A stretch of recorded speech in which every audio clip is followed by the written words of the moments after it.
Nakakita ako ng isang bagay na parang piraso ng golem dito. Ang Hector ay sumulyap, naramdaman ang mana na nagkalat sa hangin, at bumulong. Napakalakas ng mahika na nananatili pa ang mga bakas dito. Naglakad siya sa paligid upang suriin ang mana sa ibang lugar, maaaring mas marami pa.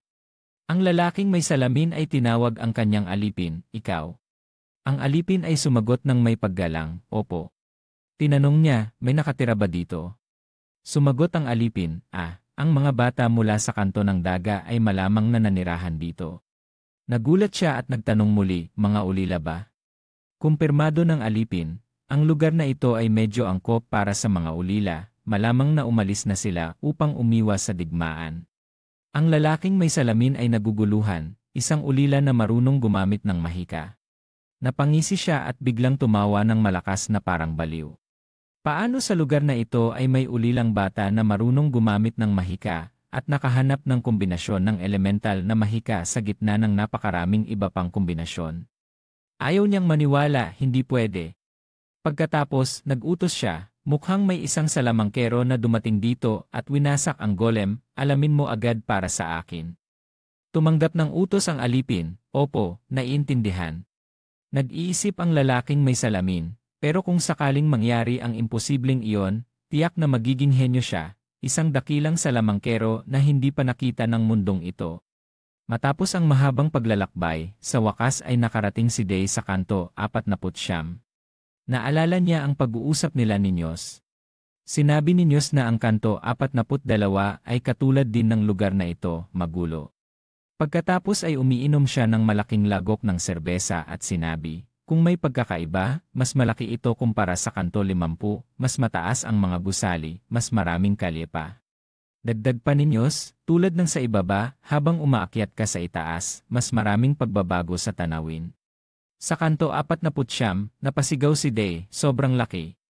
Tinignan niya ang paligid, ngunit hindi siya makakita ng anumang golem, o baka sa kanto 50 lang ito. Nagtataka siya sa mataong kalye. Ang tunog ng mga tawanan at negosasyon ay umaabot sa kanyang mga tainga. Nasa kanto 36 na si Day, halos doble ang bilang ng mga kalye kumpara sa kanto 50, kailangan na niyang magmadali. Determinado si Day na makakuha ng impormasyon tungkol sa mahika sa lalong madaling panahon, lalo na ang bilog ng salamangkero, ang susi upang makaganti siya ng mag-isa. Naglalakad si Day sa kalye. Kailangan niyang makahanap ng impormasyon tungkol sa bahaghari at lungsod ng mga salamangkero, pati na rin ng pera. Naalala ni Day na may pera pa siya mula sa Lie, ngunit hindi niya alam kung gaano katagal ang biyahe na ito. Bigla siyang huminto sa harap ng isang lumang tindahan ng aklat na pinangalan ng Veronica. Nararamdaman ni Day na parang pangalan ng tao ang Veronica, di ba? Nararamdaman ni Day na parang pangalan ng tao ang Veronica, di ba? Nagtataka siya kung ano ang tindahan ng aklat. Tinuruan siya ni Nyos ng ilang bagay tulad ng gutom. Huwag akong patayin. Patayin kita. Araw na baril at pati na rin kuya. Noong panahong iyon, pinilit ni Nyos si Day na ulitin ang kikuya. Pero tumahimik si Day, hindi na nagbasa. Tahimik siyang nagpasalamat kay Nyos dahil sa kanya ay natutunan ni Day na magbasa, ngunit masyado itong bago para sa kanya. Ano kaya ito? Hindi pa siya nakakita ng ganito. Tiningnan ni Day ang mga parisukat na puno ng mga letra sa loob ng tindahan. Bigla, may isang sigaw na umabot sa kanyang mga tainga. Hoy, isang batang babae na may pulang buhok ang nakasandal sa bintana. Ikaw ba ang nagbasag ng bintana? Umalis ka. Anong karapatan mong gawing target kami? Ang sak ay mga bagay na nasa tindahang ito ba? Huwag mo akong pilitin na ulitin. Umalis ka. Tiningnan ni Day ang batang babae at napansin na medyo kakaiba siya. Pula ang saya, dilaw ang saya, asul ang galit, madilim na berde ang hindi komportable, maraming emosyon ng sabay-sabay, ganun ba? Bigla, sumigaw ang batang babae, hindi mo ba naririnig? Paparating na ang mga matatanda, mananatili ka pa bang nakatayo dyan? Hindi na intindihan ni Day kung ano ang nangyayari. Iniwan niya ang tatlong salita, kakaibang tao. Ang batang babae na may pulang buhok ay nagalit. Anong galit ito? Ano ang sinabi mo? Ha, alam mo ba kung sino ako? Bahala na, sumigaw ang batang babae. Mabilis na umalis si Day sa ibang lugar. Hindi ito ang tamang oras. Nagpatuloy si Day sa kanyang paglalakbay, napansin niyang may mga bata na nakatingin sa kanya. Ang kanilang mga mata ay puno ng pagdududa, alam ni Day na siya ay isang estranghero sa kanilang kalye. Hindi nakakagulat kung isipin nilang nandito siya upang mangabala, napagtanto niyang wala namang pagkakaiba ang lugar na ito sa iba, kaya't naghanap siya ng ibang lugar upang magpahinga at mag-isip. Nakapagdala na siya ng maraming kalye, ngunit hindi pa rin siya nakakakita ng mahika.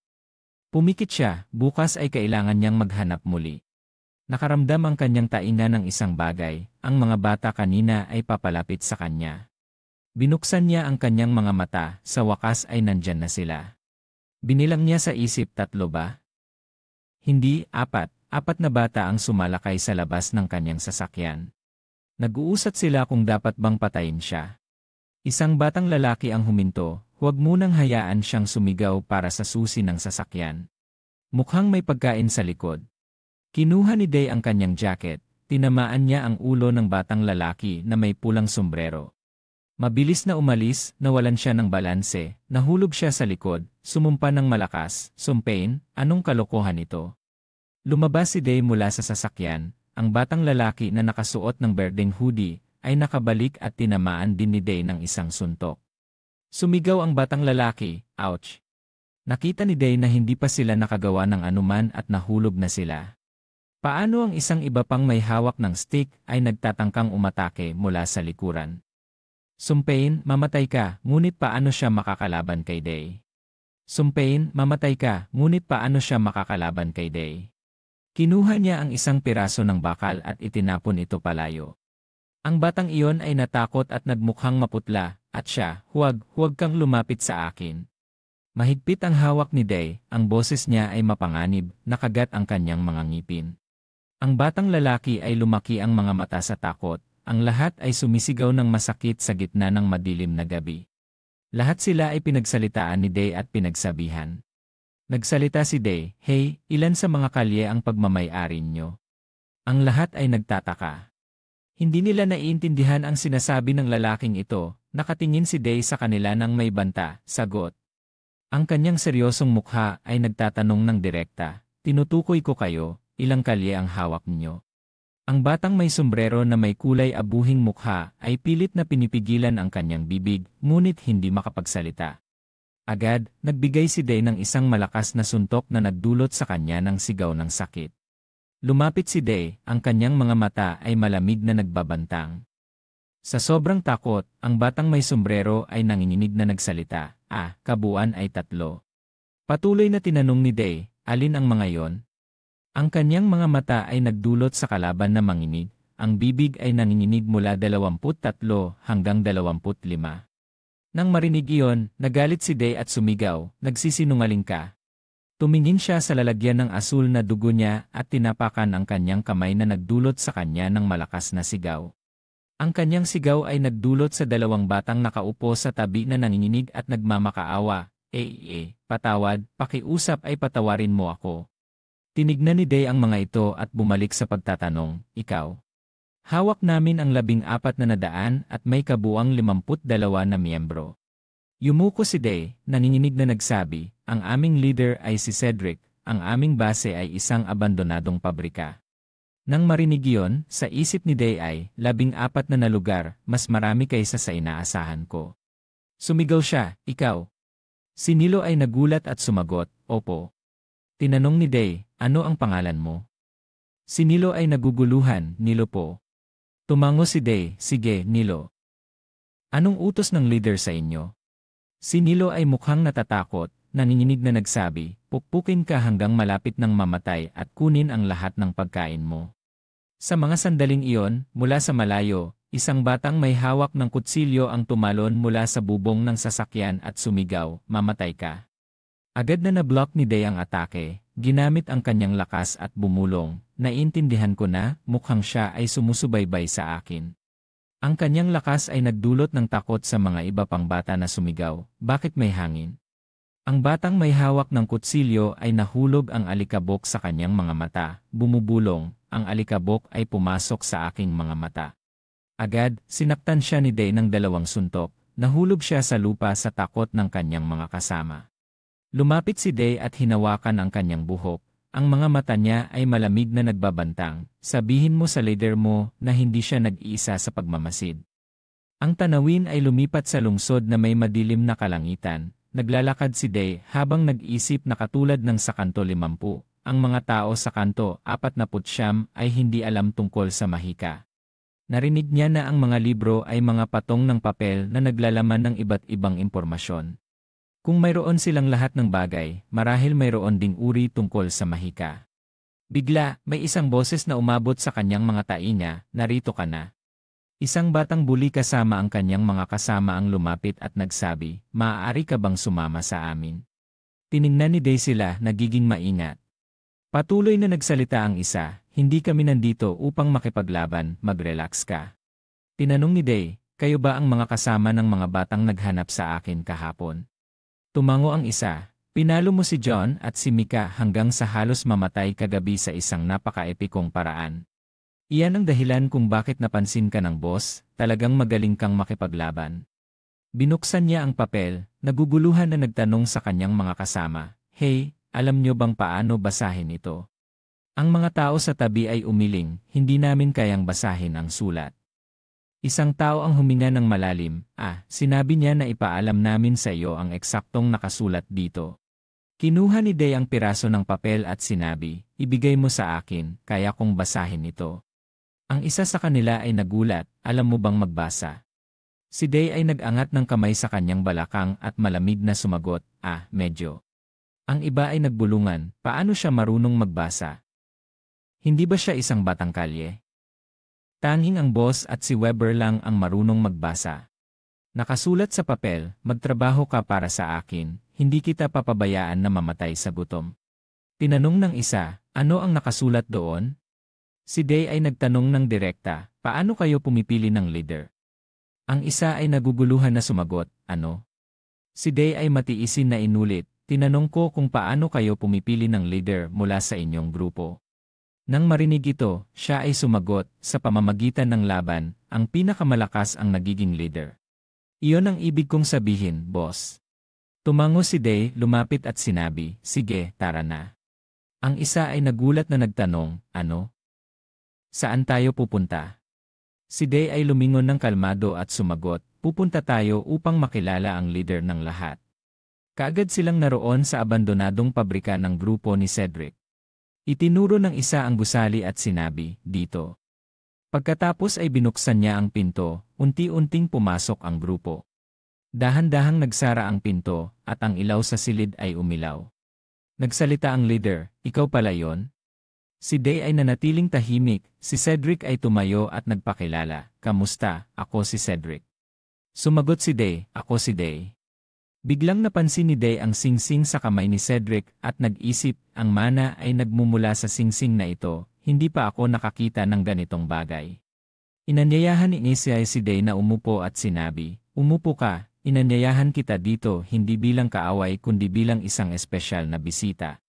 Kalmado na umupo si Day habang ang mga tauhan ay patuloy na nakatitig sa kanya. Sa isip ni Day, gusto niyang patunayan ang kanyang kapangyarihan. Hindi siya mas matanda sa akin, ngunit ang kanyang kakayahan sa pamumuno ay kahanga-hanga. Nagpatuloy si Cedric, mas gusto kita nang makilala kita ng personal. Mayroon kang matibay na espiritu. Saan ka galing? Narinig kong dumating ka dito sa sasakyan. Kalmado na sumagot si Day, lugar 50. Ang lahat ng mga tauhan ay nagulat, nag-usap-usap, baliw ba siya? Wala pang narinig na sinuman mula sa lugar ng 50. Narinig ko na ang mga mas mataas na lugar ay napakalayo. Siya ba ay nagmaneho dito? Napakakakaiba. Agad na nag-utos si Cedric, tama na. Tumingin si Gisile kay Day na may kasiyahan. Kung totoo iyon, talagang mahirap paniwalaan.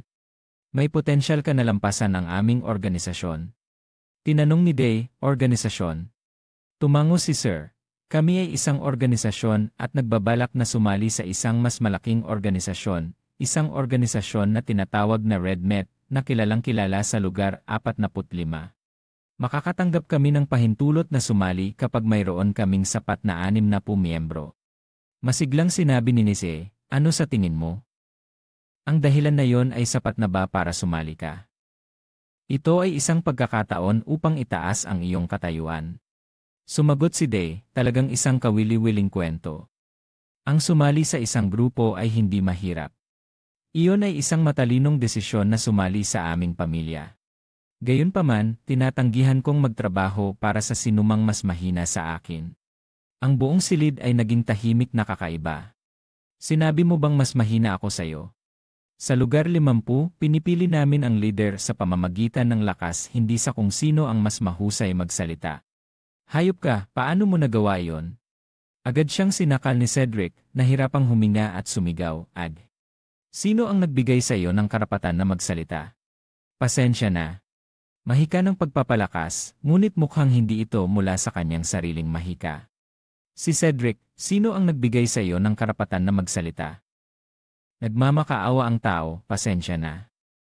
Pinagmamasdan ni Day sa isip, mahika ng pagpapalakas, ngunit mukhang hindi ito mula sa kanyang sariling mahika.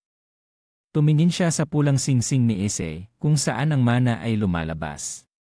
Day malam na tanong, kailan ito matatapos? Nang lumapit, narinig ito, agad na nagpanik at sinabi, walang ganun, tanging kapag isa sa kanila lang. Sa isip niya, nag-isip pa siya, siguro kailangan kong sirain ang singsing na ito. Itinuro ni Day, nagdulot ng kaguluhan sa kanyang daloy ng mana, na nagpalito kay Issei, may problema ba ang singsing? Pasensya na, medyo mainit ang ulo ko. Biglang nagbago ang kanyang emosyon. Lumapit sige-sige kay Day at sinabi, sige, ituloy natin ang usapan kanina, di ba sinabi mong mas mahina ako sa'yo? Subukan natin. Tumugon si Day ng malinaw. Agad na may isang upuan na lumipad patungo sa kanya, ngunit mabilis siyang nakaiwas at sinabi, mas mahina ka sa akin. Nang marinig ito, nagalit ang isa at sumigaw, ulitin mo nga. Sa tingin niyo ba mas malakas siya sa akin? Hindi po, mas malakas ang boss. Tama, ang boss ang pinakamalakas. Ang singsing ay tumutugon sa emosyon ni Issei. Hindi siya tumugon nang ikot ang mana mula sa singsing, ibig sabihin hindi niya alam kung paano nakakaapekto ang singsing sa kanya. Tumingin sige-sige kay Day at sinabi, sige na Day, gusto mong makita ang lakas ko, di ba? Agad na tumayo si Day at sumigaw, maglaban tayo para sa posisyon ng leader. Cedric, kung matalo ako, magtatrabaho ako para sa'yo. Ngumiti si Cedric nang may masamang balak. Ayos, 1 linggo mula ngayon. Pinigan niya ang kanyang mga kamay, naggangalit ang mga ngipin, ang mga mata ay nakatitig na puno ng puot. Lalaban tayo sa oras na lahat ay makakapanood, kasama na ang mga tao sa akin at iba pang mga grupo. Mayabang niyang sinabi, dito natin makikita kung sino ang mas malakas, di ba? Tumango si Day, ayos. Pero saan mo nakuha ang singsing na yon? Ngumiti si Cedric nang may masamang balak. Kapag natalo mo ako, malalaman mo. Pagkatapos ay idinagdag niya, pero walang ganong pagkakataon. Lumipat ang eksena sa susunod na araw, naglalakad si Day sa daan habang iniisip ang singsing na yon. Ano kaya yon? Biglang may nagtatangkang sumugod mula sa likuran. Mabilis na naharang ni Day ang kamao ng isa. Isang grupo na may mga batong nagbiro, oh, nahuli ka. Sino ang nagbigay sa iyo ng pahintulot na maglakad dito? Isang tao sa grupo ang nagsabi, siguradong nawala ka na sa katinuan, Day. Napapaligiran, sinabi ng iba, huwag mong isipin na makakatakas ka sa aming teritoryo para ayusin ang iyong asal. Huwag mong isipin na makakatakas ka sa aming teritoryo para ayusin ang iyong asal. Nakaramdam si Day ng labis na inis, sumigaw siya, tumahimik ka. Pagkatapos ay pumasok sa posisyon, sugod na. Ilang minuto lamang, nawasak na ni Day ang lahat ng mga sundalo. Sa isip niya, saan man ako magpunta, palaging may gustong makipag-away sa akin, siguro dahil kumalat na ang balita tungkol sa akin at kay Siri. Patuloy na nag-isip si Day, kahit na ang grupo ni Issei ay hindi basta-basta makikialam, ang ibang mga grupo ay gagawa ng gusto nila, dahil ang mga estranghero na naglalakad sa kanilang lupa ng walang takot ay nakakasira sa kanilang dangal. Ang ibang mga grupo ay nagmamasid na rin sa kanya. Pinunasan niya ang dugo sa kanyang mukha, iniisip na lahat ay ayon sa plano. Nag-isip si Day, habang ginagamit ko ang mahika, lalakas ito. Isang suntok lang ay kayang itulak ang kalaban. Piniga niya ang kanyang kamay sa isip, mas maraming karanasan, mas mabilis ang pagbigkas ng mga incantation, at mas kaunting enerhiya ang kailangan. Ang pag-udyok sa kanila ay talagang tamang desisyon. Nagsalita si Day, iwan na natin ang usapang iyon. Day, iwan na natin ang usapang iyon. Sumigaw siya sa malayo, tapos na, gaano pa katagal ka dyan? Nang marinig ito, isang batang may gray na buhok at nakasuot ng sombrero ang lumapit. Si Philip ay nagtipo ng lahat ng kanyang lakas at nagtanong kay Day, ikaw ba ay isang hunter? Labis siyang nag-aalala at natatakot. Tumingin si Day sa batang ito, sa isip, mas maliit siya kaysa sa kanyang mga kaedad, nag-iisa pa, mukhang hindi marunong makipaglaban, kakaiba. Lumapit siya at sinabi, tanggalin mo ang salamin, masakit ang basag. Si Philip ay nagpanik at sumigaw, ha? Sandali. Nanginginig siyang nagsabi, hindi ako nandito para makipaglaban. Si Day naguguluhan na tumingin sa kanya, natatakot ka na nga, may lakas ng loob ka pang manguyam. Si Philip, na may mukha ng labis na pag-aalala, ay sinubukang manatiling kalmado at sinabi kay Day, kalmado lang. Hindi ko kayang makipaglaban, maliit na katulad ko, sino ang makakalaban? Anong nangyayari? Ang pangalan ko ay Philip. Mayroon akong mungkahi para sa'yo. Nasa silangan ako sa basurahan. Hunter! Marami na akong narinig na chismis tungkol sa'yo, sinasabi ng mga tao ang tungkol sa'yo sa lahat ng dako. Mukhang iyon ang pangalan na nakuha mo matapos durugin ang mga iyon bilang isang estranghero. Nang makarating sila sa lugar na ito, nagpatuloy silang maglakad ng magkasama. Pagkalipas ng ilang sandali, nakarating sila sa isang silid. Lumiko si Philip kay Day at sinabi, narito na, buksan mo ang pinto. Sa loob ay isang masiglang espasyo na puno ng maraming tao na nagtutulungan kasama si Philip, abala sa pag-uusap at paggawa. Hey, may makakahanap ba sa akin sa Street 3? Pakidala ang ilang gamit. Nang masaksihan ang tanawing ito, hindi mapigilan ni Day na magsalita, ang laki. Lumiko si Philip kay Day, na may masiglang boses, maligayang pagdating, sa Hotel Emperor. Si Philip, tiningnan ni Day ang paligid at sinabi, mukhang may higit sa 100 tao dito. Tumango si Philip, eksaktong 186, kasama na ang mga nagtatrabaho sa labas. Nagpatuloy siya, lahat sila ay may pagkakapareho. Muling nagtanong si Philip, napansin mo bang tila napakadali ng mga kondisyon para makapasok? Tiningnan niya ang mga tao sa silid at nagpatuloy, lahat sila ay medyo bata at may maliit na pangangatawan. Pinuri ni Philip, tama, talagang mapanlikha ka. Maraming minahan sa Zone 49. Ibig mong sabihin, karamihan sa mga matatanda ay patay na. Kaya hindi ka lang mahusay sa pakikipaglaban. Ngumiti si Philip at ipinaliwanag, maraming bagay ang nangyayari. Ang mga tindahan ay handang kumuha ng mga bata. Kailangan pa talagang pamahalaan ng mga grupo ang mga kalye. Kaya para makuha ang eksklusibong karapatan sa paggawa sa ilang mga grupo, nagkasundo akong magbayad ng maliit na halaga at ipadala ang mga manggagawa kung kailangan nila. Ngumiti si Philip ng may pagmamalaki at sinabi, isipin mo ako bilang isang broker, kung gusto mo ng tirahan, syempre hindi ito libre. Tinanong ni Day kung siya ba ang nagtatayo ng lugar na ito. Si Philip ay nahihiya at sumagot, syempre, hindi mo alam kung gaano kahirap itayo ang lahat ng infrastruktura na ito. Biglang may isang boses na umabot, Philip. Nagtanong si Philip, Jonas, kumusta ang trabaho sa restaurant? Sumagot si Jonas, ayos lang, walang nang-aapi sa akin. Ibinigay ng bata kay Philip ang isang bonde ng pera, narito, bayad para sa tirahan. Masayang sinabi ni Philip, ayos, kinukumpirma ko na.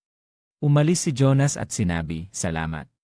Binuksan ni Philip ang kanyang notebook at isinulat na si Jonas ay nagbayad para sa tirahan. Nagulat si Philip at mabilis na nag-explain, pasensya na, kailangan kong isulat ito agad. Ito ang notebook na may kaugnayan sa pamamahala ng hotel, mukhang interesado kang tingnan ito, pero baka medyo mahirap intindihin. Binuksan ni Day ang notebook at binasa ang bawat pahina.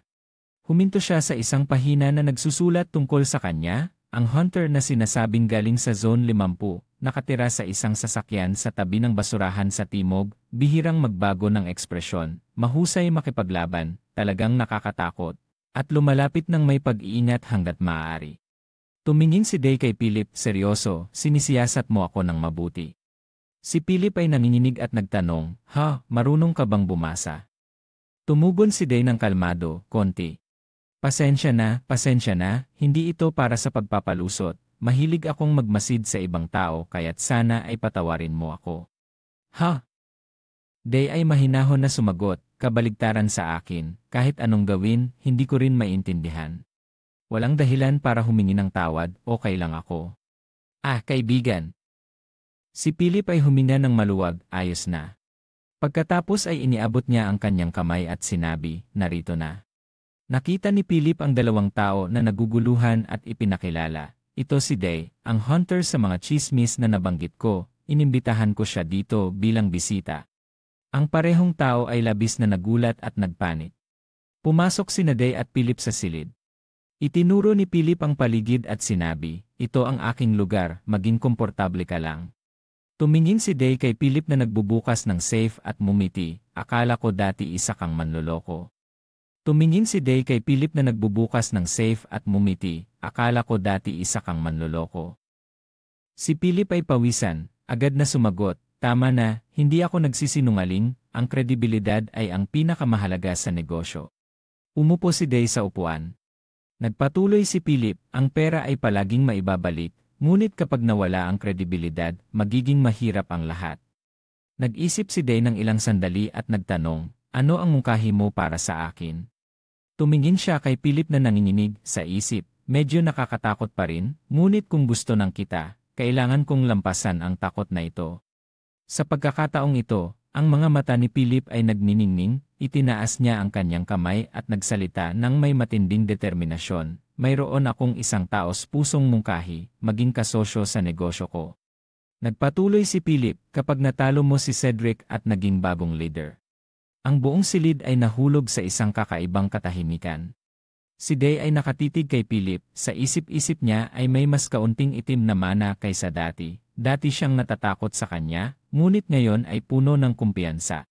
Tinanong ni Day, sa tingin mo ba matatalo ako? Hindi ko maalis ang posibilidad na yon, ngunit naniniwala akong mananalo ka. Ano ang dahilan? Sa pakiramdam, gusto kong obserbahan ang ibang tao. Kapag maingat kong pinagmamasdan ang kilos ng isang tao, nakikita ko ang ilan sa kanilang pagkatao. Kapag nakikipag-usap ka, may ugali kang nakatingin sa dibdib ng ibang tao sa halip na sa mga mata. Labis na nagulat si Day sa narinig. Marahil ito ay isang psikolohikal na trauma na may kaugnayan sa mga mata, ngunit bumalik tayo sa pangunahing paksa, nakikita kong ikaw. Ano pa? Anong iba pang ugali ang nakikita mo sa akin? Malakas na nagtanong si Day, ano pa? Anong iba pang ugali ang nakikita mo sa akin? Nagsalita si Philip ng may panghihina, may ilan pang bagay. Nag-utos si Day, sabihin mo. Itinulak ni Philip ang kanyang salamin habang dumadaan sa kanto, palagi siyang naglalakad gamit ang kanang paa. Marahil ito ay isang kondisyon na reflex dahil sa posibilidad na makatagpo ng kaaway dahil siya ay kanang kamay. Ang paraan ng kanyang pakikipaglaban ay talagang espesyal. Sa isip ni Day, ito ang unang pagkakataon na nakarinig siya ng detalyado at tiyak na pagsusuri. Hanggang ngayon, ang mga tao ay tiningnan siya sa panlabas na anyo at inisip na siya ay nakakatakot at malamig, ngunit si Philip ay nakakita ng maraming bagay. Nagpatuloy si Philip, may ugali kang nagpapahintulot sa emosyon na makaapekto sa iyong pakikipaglaban. Ngunit ikaw ay nakikipaglaban sa pamamagitan ng pagbabasa ng galaw ng kalaban sa pamamagitan ng pagsusuri. Kaya, naniniwala ako na ikaw ay may kakayahang manalo. Tinatanggap ko. Hindi ko pa natatapos ang paliwanag at naniniwala ka na. Ayusin mo na lang, huwag maging mababaw. Ayos lang iyon. Mayroon akong isang kondisyon. Ano yon? Mukhang marami kang koneksyon dito, kailangan kitang tulungan sa isang bagay. 2 araw pagkatapos, ang tauhan ni Philip ay abala sa pagkukumpuni ng sasakyan ni Day. Totoo bang galing ka sa Zone 50? Sa kalagayan ng sasakyan na ito, kung sinabi mong nakatawid ka sa disyerto, maniniwala ako. Mukhang talagang gusto ka ni Philip, bihira siyang magpadala ng mga bihasang tao tulad ko. Nang marinig ito, nag-isip si Day. Sa pagkakataong ito, nagpatuloy ang binatang iyon, maaari mo bang ibigay sa akin ang wrench na iyon? Kailangan ko rin ng 6 na not. Tumitig si Day ng ilang sandali bago napansin ang mga gamit na inaayos ng binata. Ginamit niya ang kanyang lakas upang itaas ang ilang mga kasangkapan. Nang makita niya ang mga ito sa tabi niya, siya ay nagulat at nagsabi, "Oh, nandito na pala ito." Nang marinig iyon, nanahimik si Day. Ang sikat ng araw ay umabot na sa rurok. Pagkalipas ng ilang sandali, natapos ng binata ang kanyang trabaho at nagsabi, "Tapos na, maliban sa sobrang init ng makina, wala nang masyadong problema, pinalitan ko na ang radiator ng mas maganda. Mula ngayon, sigurado na itong maayos." Pagkatapos, lumapit siya kay Day at bumulong, "Lihim kong dinala ito mula sa shop ko, ito ang pinakamahal." Pinuri ni Day, "Magaling." Pagkatapos, inilagay ng binata ang kanyang mga gamit at nagsabi, "Walang hinihingi mula kay Philip, at si Philip ang tagapagligtas namin." Nagpatuloy ang binata sa isang tono ng pasasalamat, "Kung wala siya, sigurado hindi kami makakahanap ng trabaho, kaya kahit na kailangan naming ibalik ang isang bahagi ng kita, hindi kami magrereklamo." Sa isip ni Day, siya ay nakakagulat na sikat. Pagkatapos, ibinigay ng binata kay Day ang isang piraso ng papel at nagsabi, sinabi ni Philip na ibigay ko ito sa iyo."